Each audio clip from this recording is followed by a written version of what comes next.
Dear friends, नमस्ते।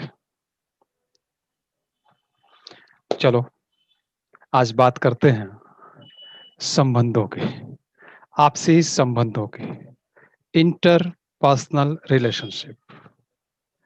अगर हम चारों तरफ नजर उठा के देखें, अगर हम दुनिया में देखें, तो हम ये पाएंगे कि ज्यादातर जो संबंध हैं वो विकृत हो चुके हैं, या संबंधों के नाम पे सिर्फ इकट्ठे रह रहे हैं लोग। उन संबंधों में कोई भी घनिष्ठता नहीं है, उन संबंधों में अपनत्व नहीं है, उन संबंधों में कोई भी अपनापन, प्यार नहीं है। इन चीजों को समझने के लिए हमें सबसे पहले समझना पड़ेगा कि ऐसा हुआ क्यों।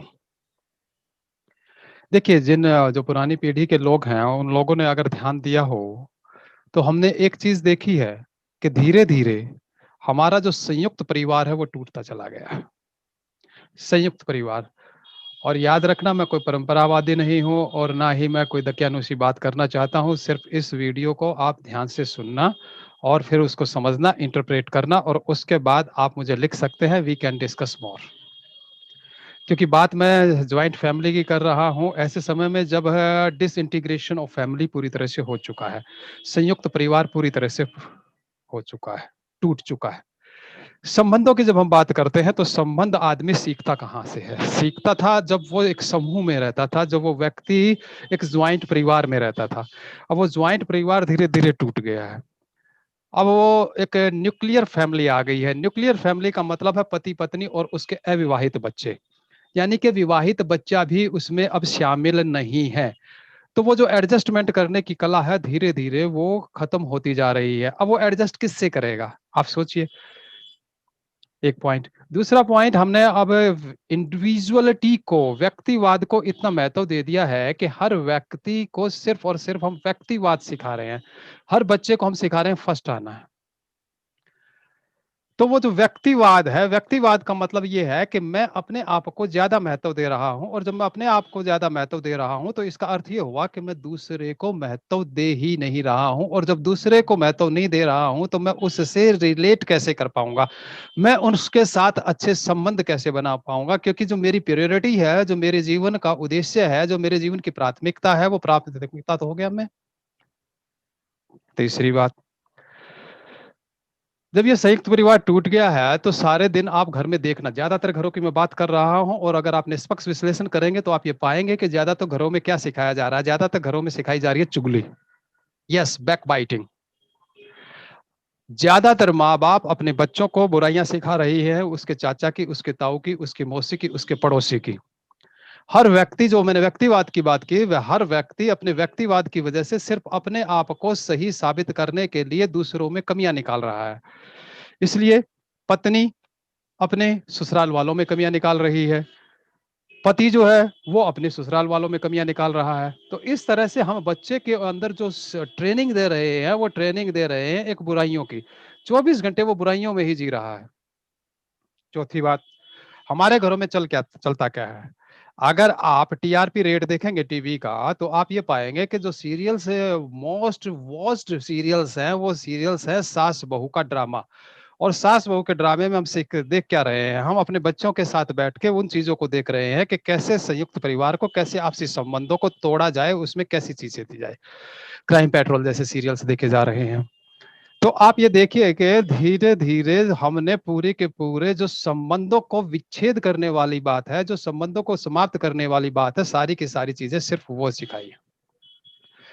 अब जब सारी चीजें हम इस तरह की नेगेटिव करते आ रहे हैं, और उसके बाद हम ये उम्मीद करें कि हमारे संबंध अच्छे रहने चाहिए, भाई बीज ही आपने कड़वा बो दिया है, अब मीठे फल कहाँ से आएंगे? इसलिए बहुत गहरे से आपको सोचना पड़ेगा कि हम अपने बच्चों को किस तरह की ट्रेनिंग दे रहे हैं। क्या हम उन बच्चों को ऐसी ट्रेनिंग दे रहे हैं जिससे कि वो संयुक्तवाद, जिससे कि वो आपसी संबंधों को महत्व देना सीखे, जिसमें वो एक एडजस्टमेंट की कला सीखे। अगली बात, जैसे 4-5 बात मैंने बात बताई, छठी बात, अगर आपने देखा होगा, हमारी पीढ़ी और हमारे बाद के तक की पीढ़ी में सब लोगों की बुआ होते थे, मामा होते थे। अब बुआ और मामा होते ही नहीं। हाँ, आप कहेंगे कि मामा होते हैं, बुआ होते हैं, लेकिन वो कितने लिए होते हैं? वो 1 घंटे 2 घंटे के लिए होते हैं।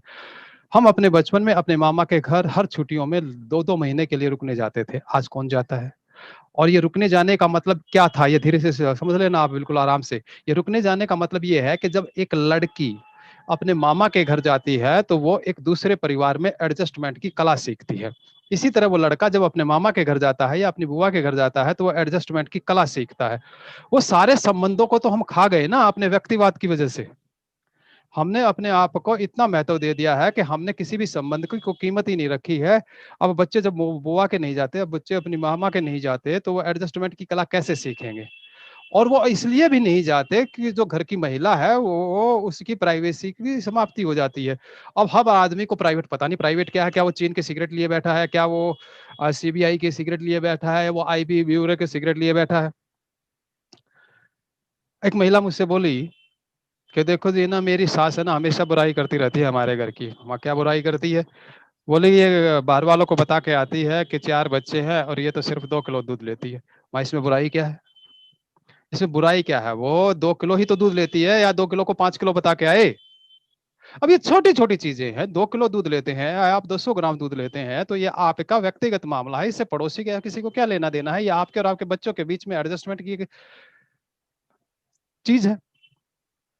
तो अब देखिए कि पूरी तरह से हमने एक माहौल को नेगेटिव बना दिया है। ना बुआ रही, ना मामा रहे, व्यक्तिवाद इतना हावी हो गया। बचपन से हम ट्रेनिंग दे रहे हैं, सास-बहू के सीरियल्स दिखाए जा रहे हैं, कंस्ट्रक्टिव सीरियल्स नहीं दिखाए जा रहे हैं, कंस्ट्रक्टिव चीज़ें नहीं हो रही हैं। घर में बैठ के अपने बच्चों से कोई भी सोशल एडजस्टमेंट की और इस तरह की बातें नहीं सिखाई जा रही हैं, सिर्फ व्यक्तिवाद सिखाया जा रहा है।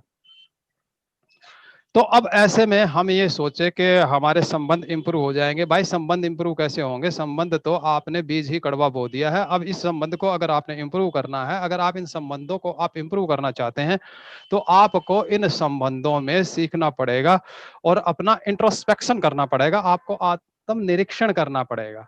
जी हाँ। आपको एक डेली रूटीन बनाना पड़ेगा कि आप रोज मेडिटेशन करें। देखिए मेडिटेशन इंग्लिश वाला और हिंदी वाला दोनों करने चाहिए। अब आप कहोगे ये क्या मतलब हुआ? देखिए इंग्लिश का जो मेडिटेशन वर्ड है वो आया है मेडिटेट और मेडिटेट का अर्थ होता है पॉन्डर, टू थिंक, कि आपको बैठ के सोचना है, मेडिटेट करना है, कंसंट्रेट करना है।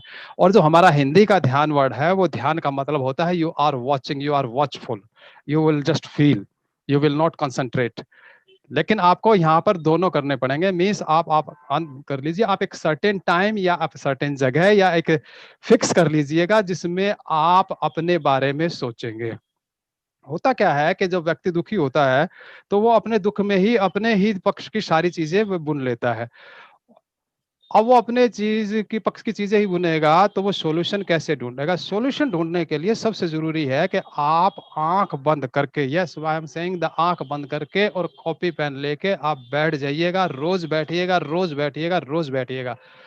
मैं स्ट्रेस दे रहा हूँ, रोज बैठने पे रोज बैठिएगा और आप आत्मनिरीक्षण करिएगा। आप सारी उन घटनाओं को दोहराइएगा, आप उसको रीलिव कीजिएगा कि किस वजह से झगड़ा हुआ और कहाँ कहाँ में गलती हुई। अब आप याद रखना कि इंट्रोस्पेक्शन से आप में सुधार नहीं आएगा, क्योंकि उसके लिए एक स्ट्रॉन्ग एनर्जी चाहिए, बहुत ज्यादा सरप्लस एनर्जी चाहिए, जो सरप्लस एनर्जी हिंदी के ध्यान से आएगी। तो दूसरी बात ये करनी है कि आपको ध्यान करना है। ध्यान के लिए मैंने इससे पिछली जो वीडियो दी है वो ओशो कुंडलिनी मेडिटेशन, वो इस दुनिया के सबसे बेहतरीन ध्यान आज तक पैदा हुए हैं, वो पैदा किए गए हैं, उन ध्यानों में से एक है।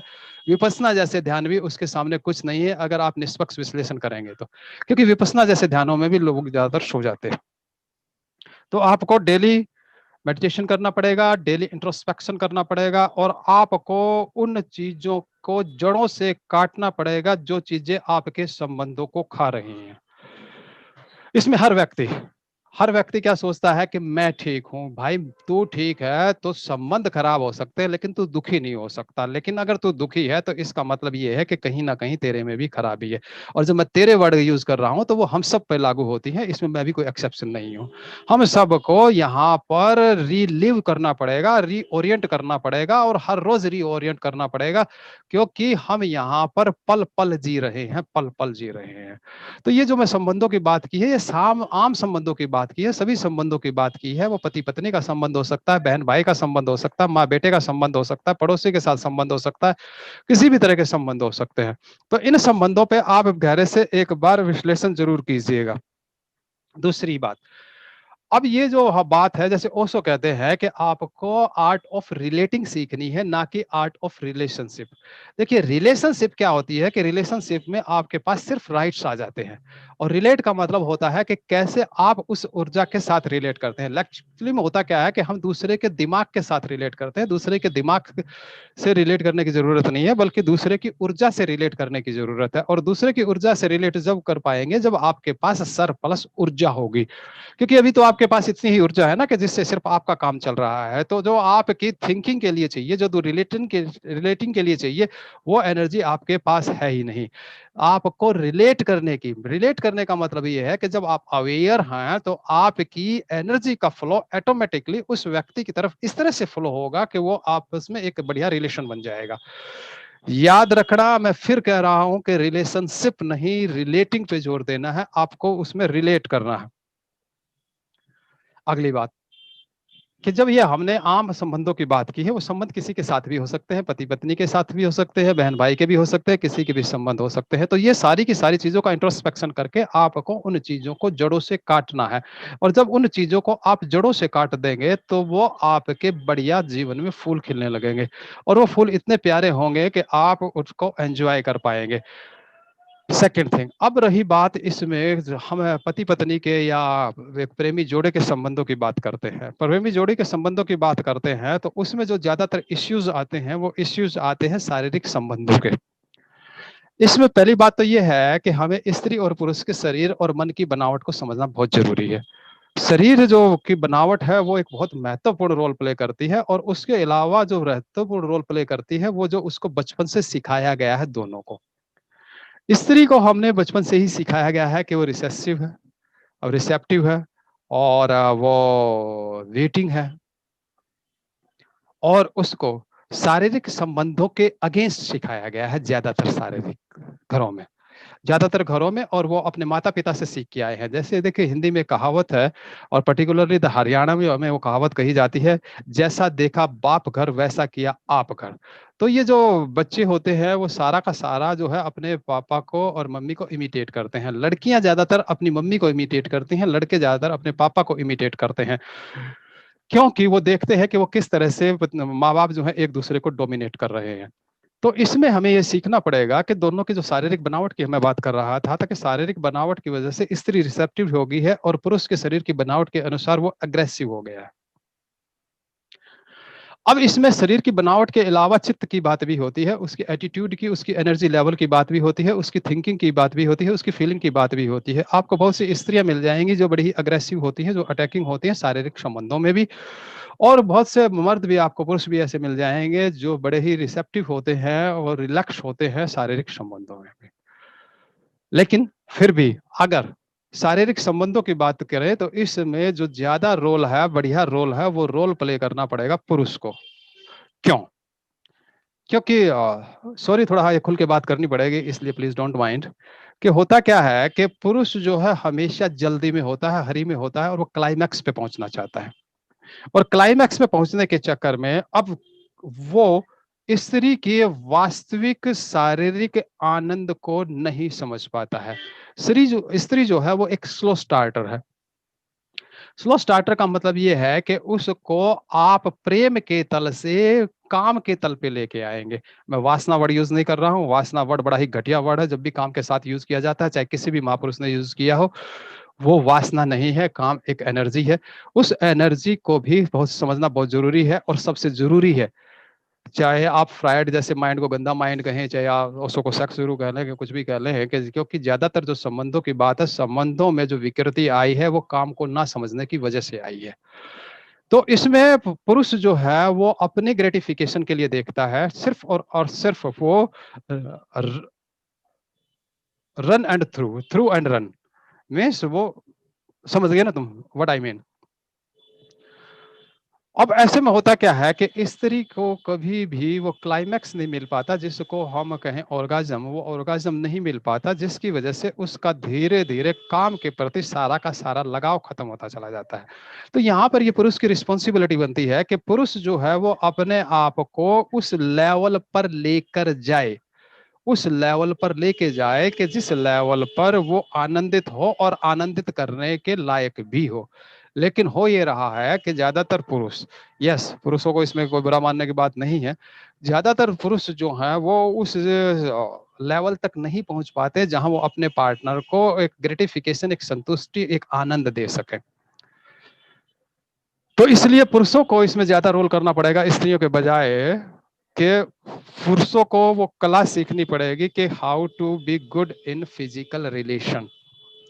और उसके लिए बहुत ही सिंपल सा तरीका है, बहुत ही सिंपल सा तरीका है, मैं 3 बार ये वर्ड कह रहा हूं, बहुत ही सिंपल तरीका है, बहुत ही सिंपल तरीका है, बहुत ही सिंपल तरीका है, कि आप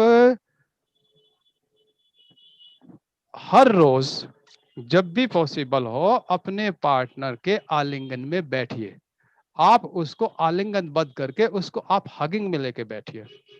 जब आप हगिंग में लेके बैठेंगे तो दोनों की एनर्जियां एक दूसरे में ट्रांसमिट होंगी, एक दूसरे के साथ एक्सचेंज होंगी।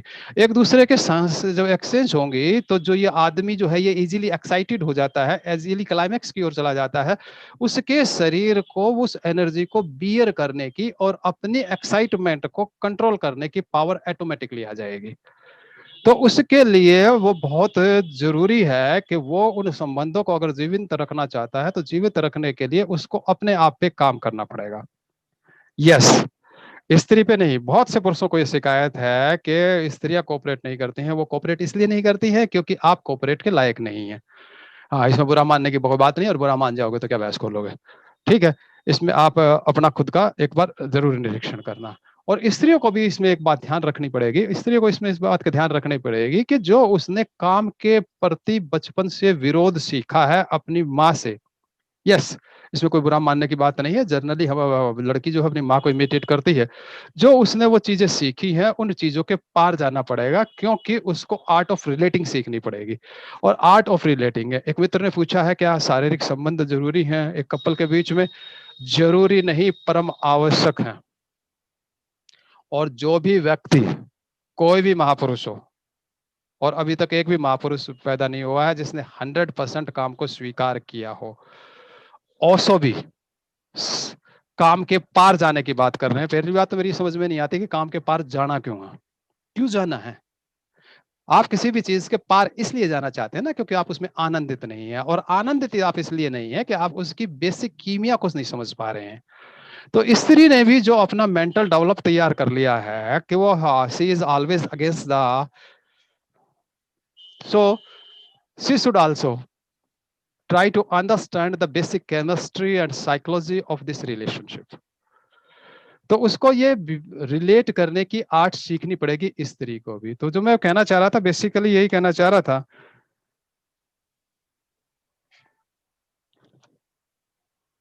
और आपको इसमें ये बात भी बहुत गहरे से समझनी पड़ेगी कि आपको वो, अब ये रही प्यार की बात, कि जो प्यार है, प्रेम है, प्रेम यार ऑलमोस्ट इम्पॉसिबल है। अब ये कितनी बकवास करे जाओ, कितनी आप व्हाट्सएप पे रोज लड़कियों के किसी की बहन बेटियों के ऊपर फोटो लगा के, और उस फोटो पे लगा के आप कोई भी आर्टिकल्स और कोई भी 2 लाइनें लिख के, कोई भी शेरो शायरी करके अपने आप को प्रेमी सोचते हैं, तो आप अपने आप को धोखा दे रहे हैं। क्योंकि अगर आपके पास इतनी सामर्थ्य होती तो आपके निजी संबंधी इतने अच्छे होते, जो कि है नहीं। लेकिन हमें एक कल्पना जगत में रहने की आदत है, हम यूरोपिया में जीना चाहते हैं। लेकिन आपको मैं बता दूं कि इस संबंधों में काम का होना बहुत जरूरी है, और ये तभी होगा जब पुरुष और स्त्री सीधे काम में ना उतर के, वासना में नहीं, वासना तो होती ही नहीं, वासना तो एक झूठा वर्ड है। आप सीधे काम में ना उतर के आलिंगन में बैठिए। और इसके लिए एक बहुत बढ़िया ध्यान मैं आपको बता सकता हूं।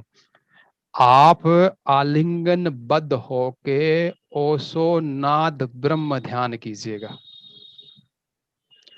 ओशो नाद ब्रह्म ध्यान आलिंगन में, जैसे महिला पुरुष के बिल्कुल करीब आ जाए, गोद में आ जाए, या कुछ इस तरह से की एडजस्टमेंट हो कि they can touch and they can feel the touch of each other, वो एक दूसरे के शारीरिक स्पर्श को महसूस कर सके। तो हम तभी एक अच्छी स्वस्थ प्रेम पूर्वक जिंदगी जी पाएंगे। मैं रिकैप कर देता हूं कि आपको पहली बात तो यह है कि इंट्रोस्पेक्शन से शुरू करना पड़ेगा। संबंधों की बात बहुत हो चुकी, संबंध में आपके तभी इंप्रूव होंगे जब आप इंट्रोस्पेक्ट करेंगे, और इंट्रोस्पेक्ट करने के बाद आपको मेडिटेशन करना है। मेडिटेशन करने के बाद आपको ये पूरी की पूरी कंसेप्ट क्लियर हो जाएगी, पूरी की पूरी आपके पास इतनी एनर्जी हो जाएगी कि जो आप आत्म रूपांतरण चाहते हैं वो रूपांतरण हो जाएगा। शब्द मैंने यूज किया आत्म रूपांतरण। आपको आत्म रूपांतरण से शुरू करना पड़ेगा, ना कि दूसरे से। दूसरा नहीं बदलना है, आपको अपने आप को बदलना है। और जब हम अपने आप को बदलते हैं तो हमारे संबंध अपने आप बहुत अच्छे होते चले जाते हैं। और इसमें आलिंगनबद्ध होकर बैठिए, जितना ज्यादा से ज्यादा आप बैठ सके जब भी मौका मिले। जब होता क्या है कि पुरुष भी आतुरता में इसलिए रहता है, याद रखना है महिलाएं, मेरी महिला मित्र इस बात पे ध्यान दें कि होता क्या है कि पुरुष हमेशा आतुरता में और क्विकी में इसलिए रहता है कि उसे पता है कि स्त्री बहुत जल्दी ही कहते कि चल भाग। तो वो जो रिजेक्शंस की फीलिंग उसके सब कॉन्शियस में या अनकॉन्शियस में रहती है, इसकी वजह से भी वो बहुत क्विकी में विश्वास करता है। लेकिन अगर उसको गहरे से ये रियलाइज हो जाए कि I am available whenever, wherever and how longer you want, I am available, तो वो रिलैक्स हो जाएगा। तब वो आपको वास्तव में प्रेम दे पाएगा। प्रेम दे पाएगा। वैसे प्रेम एक अलग कंसेप्ट है। तो समझे दोस्तों, उम्मीद है आप सही ढंग से समझ पाए होंगे। और अब भी अगर कोई बात रह गई है तो आप मुझे ईमेल कर सकते हैं, ईमेल नीचे लिखी है। Thank you. मैं आपको फिर याद दिला दूं, Osho Nath Brahm in hugging is the best method ever created for a loving couple. Thank you. नमस्ते। Best of luck.